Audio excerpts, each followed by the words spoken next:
Magluluto nga tayo ngayon ng adobong pork na may itlog ng pugo. Ayan. Okay, so maggisa na tayo ng sibuyas at bawang. Luto natin yung ating ribs ng baboy.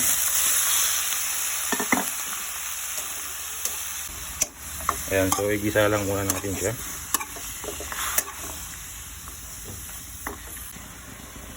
Habang ginigisa natin yung ating baboy, maglaga tayo ngayon ng itlog pugo.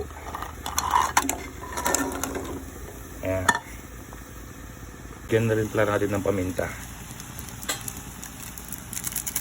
Okay, so pag ganito na itsura mga idol, titimplahin na natin siya. Ayan, so lagyan na natin ng tansyameter na toyo. Tansya lang. Natin yung suka mga idol. Ayan. Ayan, so lagyan rin natin ng asukal para maglaban yung tamis, alat, tsaka asim niya.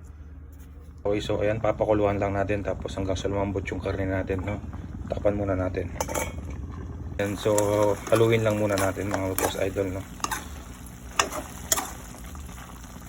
Okay, so pag malambot na yung karne natin, ilagay natin tong itlog ng pugo. Ayan.